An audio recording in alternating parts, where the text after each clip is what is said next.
अपने पेस पर चलो, टाइम टेबल बनाओ। मैं भी तुम्हारी तरह ही काफ़ी लॉस्ट और कंफ्यूज्ड थी मेरी नीट के जर्नी के टाइम पे, बट ये कुछ टिप्स ने मेरी लाइफ एकदम बदल दी थी, मेरे स्कोर अच्छे आने लगे थे। हाय एवरीबॉडी, जैसे कि आपको पता होगा कि नीट 2026 के लिए अब सिर्फ 5 मंथ बचे हुए हैं, right.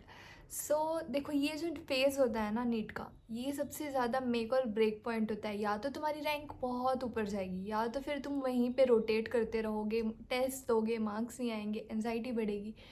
So yes, I am going to make very clear in this video, like 7 tips I am going to share जो तुम्हें ज़रूर याद रखना चाहिए। मतलब पर्सनली मुझे तो बहुत हेल्प हुई थी। मैं ये कोई दूसरी अनदर वीडियो देखकर नहीं बना रही हूँ, ऐसा कुछ नहीं है। मेरे पर्सनल एक्सपीरियंसेस जो मैंने फील किया है मैं वो बताने वाली हूँ। हालांकि बहुत सारी चीज़ें कॉमन होने वाली है, but with my personal experience.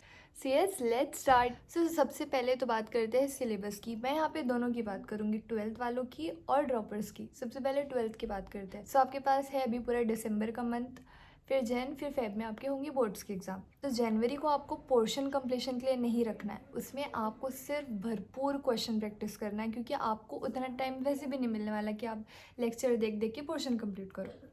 और दिसंबर जो है अभी आपके पास, इसमें आपको करना है पोर्शन कंप्लीट। जो भी बचा हुआ है मुझे नहीं पता, जो भी बचा है वो आपको दिसंबर में कंप्लीट करना है। उसके अलावा कुछ वीक टॉपिक्स होंगे, कुछ ऐसा एरिया होगा जहाँ पे आपको लग रहा होगा कि मुझे वीडियोस देखना है, मुझे फिर से लेक्चर करना है, तो वो सारी चीज़ें आपको दिसंबर में करना है। So plan your December accordingly. फिर जनवरी में प्रीलिम्स जाएगा। प्रीलिम्स के साथ साथ देखो, आपको कोई भी एग्ज़ाम है, एक रियल नीट एस्पिरेंट जो होता है ना, वो यही होता है, प्रायोरिटी मैटर करती है। आपको कोई भी एग्ज़ाम होने दो साथ में, आपको उसके साथ नीट को भी टाइम देना ही है, ओके। सो इसलिए मैं बोल रही हूँ जनवरी में क्वेश्चन प्रैक्टिस करो, क्योंकि हो सकता है आपको उतना टाइम ना मिले कि पोर्शन कंप्लीट करो, लेक्चर देखो। से बेटर जो वीक टॉपिक है उसे अभी स्ट्रॉन्ग करो और जनवरी में क्वेश्चन प्रैक्टिस। फेब्रुवरी में होंगे तुम्हारे बोर्ड्स, मार्च में करना है तुम्हें रिविजन भरपूर। मतलब मार्च का जो पूरा मंथ है उसमें तुम्हें करना है रिविजन। अब आता है अप्रैल। अप्रैल में तुमको देना है मॉक टेस्ट, अल्टरनेट डे। हर एक दिन छोड़ के दूसरे दिन तुम्हें देना है मॉक टेस्ट अप्रैल में। अब बात करते हैं ड्रॉपर्स की। तो ड्रॉपर्स के पास तो बहुत टाइम है, बहुत मतलब 5 मंथ्स है, उनके बोर्ड्स एग्ज़ाम नहीं है बीच में।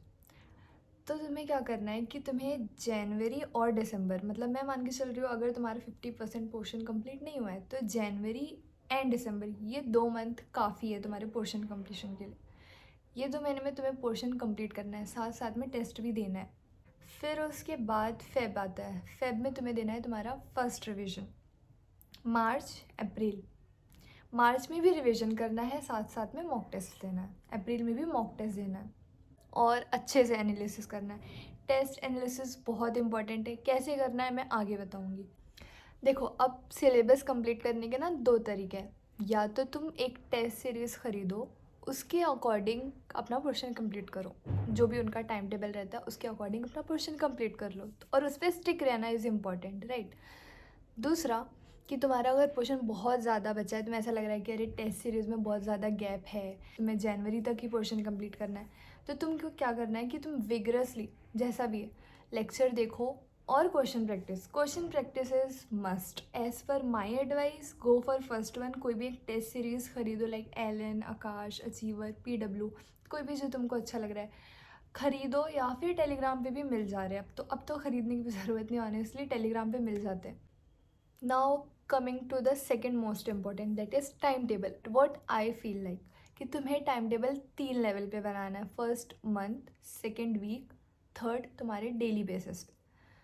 मंथ में क्या होना चाहिए तुम्हारे पास ना, कोई भी मंथ स्टार्ट होने से पहले एक प्रॉपर स्ट्रैटेजी होनी चाहिए कि इस मंथ में मुझे ये चैप्टर कंप्लीट करना है, इतने क्वेश्चन प्रैक्टिस करना है, इतने रिवीजन करना है, कौन से चैप्टर का रिवीजन करना है, कितने मॉक टेस्ट देना है। ये तुम्हारा एक फिक्स्ड टारगेट होना चाहिए मंथ का, और इसे तुम बना के अपने वॉल पे स्टिक कर सकते हो। दूसरा है तुम्हारा वीक के बेसिस पे, okay. So like Sunday to Sunday plan करो, एक संडे आ रहा है अगले वीक का प्लान कर लो कि इस वीक में तुम्हें कौन से चैप्टर का लेक्चर देखना है, क्या क्वेश्चन करना है। अपना मतलब जो तुमने मंथ वाला बनाया था उसी से ट्रैक करके वीक का भी बना के रखो, क्योंकि कई बार बैकलॉग लगता है। मंथ का तो हम यूँ ही बना लेते हैं एक प्रॉपर टारगेट होने के लिए, बट बैकलॉग लगता ही है थोड़ा बहुत, तो वो कवर करने के लिए तुम्हें वीक का बनाना पड़ेगा, ओके। थर्ड आता है डेली बेसिस, यानी कि टू डू लिस्ट। दिन शुरू होने से पहले कभी भी अपने टारगेट्स लिख कर रखो और फिर रात में चेक करो कि कितना कंप्लीट हुआ है। थर्ड वेरी इंपॉर्टेंट, अगर तुम्हारे मार्क्स भी 400 300 के रेंज में आ रहे हैं तो मैं बेट लगा सकती हूँ कि तुम्हारा बायो बिल्कुल अच्छा नहीं होगा, तुम इधर उधर भाग रहे हो। बायो में एक चीज़ हमेशा याद रखो, NCERT इज़ दी बाइबल। तुम्हारा जो भी एक एक क्वेश्चन आएगा ना, वो भले ही ऑब्जेक्टिव क्वेश्चन होने दो, सेंटेंस बेस्ड क्वेश्चन होने दो, जैसे भी क्वेश्चन है वो लेकिन आएगा NCERT की लाइन से ही। सो मेरे अकॉर्डिंग तुम्हें 330 तो आना ही चाहिए कम से कम बायो में। बाकी बचे हुए तुम फिज़िक्स और केमिस्ट्री में कवर कर सकते हो। So fourth point very important, multiple resources पर नहीं भागना है। देखो कोई भी एग्ज़ाम होने दो, नीट होने दो, MBBS होने दो, JEE होने दो, कभी भी कोई भी एग्ज़ाम के लिए revision is the very important.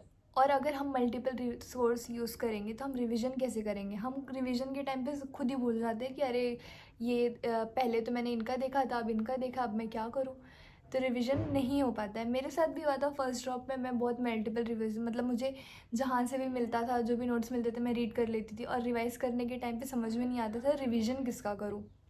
So yes, keep your resources limited.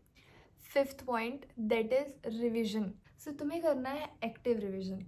Passive revision कैसा होता है कि तुम्हें जो चैप्टर आ रहे हैं, तुम्हें जो मतलब जो चीज़ आता है, तुम कंटिन्यूसली वही रिवाइज कर रहे हो, वही रिवाइज कर रहे हो, ऐसे नहीं करना होता है, एक्टिव रिवीजन करना है। फॉर एग्जांपल जैसे कि बायो के केस में मैं कैसे करती थी कि मुझे जो टॉपिक बहुत डिफ़िकल्ट जाता था तो मैं ऐसे ही नॉर्मल पेपर लेके बैठ जाती थी, NCERT बंद और आंखें बंद करके पूरा रिकॉल करती थी। और फिर जब मेरा पूरा हो जाता था तो मैं एकदम प्रॉपरली लिखना नहीं है, बट ऐसे दिमाग में अपना रिवाइंड करना है। फिर उसके बाद NCERT खोल के देखना है कि तुमने क्या पॉइंट मिस किया है, तो वो होता है तुम्हारा एक्टिव रिविजन। खुद से क्वेश्चंस बनाने की कोशिश करो, जब NCERT रीड कर रहे हो खुद से क्वेश्चन बनाने की कोशिश करो। फिज़िक्स के केस में कैसे करना है, क्वेश्चन सॉल्व करने से पहले बहुत से लोग ऐसे होते हैं कि पहले फॉर्मूला रिवाइज करेंगे फिर उसके बाद पढ़ेंगे, ऐसा नहीं करना होता है। एक्टिव रिवीजन में क्या करना है कि तुम पर्टिकुलरली कोई भी एक चैप्टर सेलेक्ट कर लो कि हाँ ठीक है, मुझे आज ये चैप्टर का एक्टिव रिवीजन करना है। उसके बाद तुम कहीं से भी लाइक अभी नीट प्रेप के क्वेश्चंस मिल जाते हैं, बहुत से क्वेश्चंस है ऑलरेडी ऑनलाइन, भरपूर क्वेश्चंस है। सिलेक्ट कर लो 50 क्वेश्चंस और टाइमर लगा कर बैठ जाओ।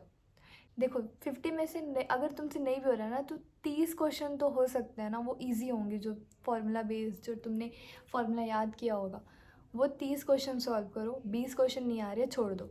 टाइमर बंद होने के बाद तुम्हें चेक करना है कौन से क्वेश्चन में तुम अटक रहे हो, क्या फार्मूला था उसमें, फिर उसके बाद तुम्हें उस कॉन्सेप्ट को करना है। तो ये होता है एक्टिव रिवीजन, यानी कि पहले क्वेश्चन सॉल्व करना है फिर उसके बाद कॉन्सेप्ट और फार्मूला रिवाइज करना है। तो इससे तुम्हारे दिमाग में रहेगा। प्लीज़ ये ज़रूर ट्राई करना, मैंने किया था, मुझे बहुत अच्छे से याद था सब। 6 पॉइंट टेस्ट एनालिसिस। सो काफ़ी लोग होते हैं जो टेस्ट सीरीज़ ले लेंगे, टेस्ट दे भी रहे हैं, बट उनका मार्क्स इम्प्रूव नहीं हो रहा है। सो सबसे पहला रीज़न तो यही होता है कि उनको एनालिसिस करना ही नहीं आता है प्रॉपरली। सो तुमको एनालिसिस कैसे करना है कि जैसे तुम्हारे जो भी क्वेश्चन रॉन्ग जा रहे हैं तो उसमें से तुम्हें देखना है कि उस 10 question, for example 10 question wrong है फिज़िक्स में, तो वो 10 क्वेश्चन में से कितना सिली मिस्टेक हुआ, कितना कॉन्सेप्ट नहीं आता था, कितना बबलिंग मिस्टेक हुआ, कितना गलती से कोई और ऑप्शन हो गया। ऐसे तुम्हें पूरा एनालिसिस करना है और तुम्हें एक बुक मेंटेन करना है, यानी कि मिस्टेक बुक, और उस बुक में सारी चीज़ें नोट करना है और रिवीजन के टाइम पे तुम्हें वो बुक भी रिवाइज़ करनी है।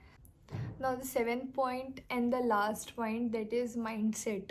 NEET is all about mindset. मेरे टाइम पे मुझे बहुत से लोग ने बोला था कि अरे मतलब फर्स्ट अटेम्प्ट में, सेकेंड अटेम्प्ट में बोला था कि अरे BDS मिल रहा है, BDS करवा लो, BMS करवा लो, बट मेरा माइंडसेट बहुत क्लियर था कि मुझे MBBS ही करना है, कुछ भी होने दो। तो मैं आज यहाँ पर हूँ and I am very proud of my self. मैंने किसी की नहीं सुनी, सिर्फ अपनी सुनी। Very important tip, consistency. कोई भी एग्ज़ाम होने दो, कोई भी exam, consistency is the key. और ये सच बात है। देखो थोड़े से शुरू करो, थोड़ा थोड़ा करो, लेकिन रोज़ करो। अनदर वेरी इंपॉर्टेंट टिप, यानी कि तुम जब भी पढ़ाई कर रहे हो तो तुम्हें टाइमर ऑन करके पढ़ना है, सो दैट तुम्हें भी पता चले कि तुम कितना प्रोडक्टिव हो रहे हो और किस दिन नहीं हो रहे हो, तो तुम ट्रैक कर सकते हो अपने आप को। क्वेश्चन प्रैक्टिस कर रहे हो तो भी टाइमर लगा के करना है, क्योंकि तुम्हारा नीट एग्ज़ाम एक टाइम लिमिट यानी कि 3 आवर्स में होगा। तो तुम्हें अभी से हैबिट होना चाहिए कि तुम्हें कौन से सब्जेक्ट में कितना टाइम देना है। क्वेश्चन जब भी प्रैक्टिस कर रहे हो, इवन नॉर्मल क्वेश्चन भी प्रैक्टिस करना घर पे बैठ के, तो भी टाइमर लगा कर ही करना है। अगर आपको ये वीडियो हेल्पफुल लगी हो तो do subscribe my channel, comment भी करो। सो यस, मिलते हैं नेक्स्ट वीडियो में। Bye bye.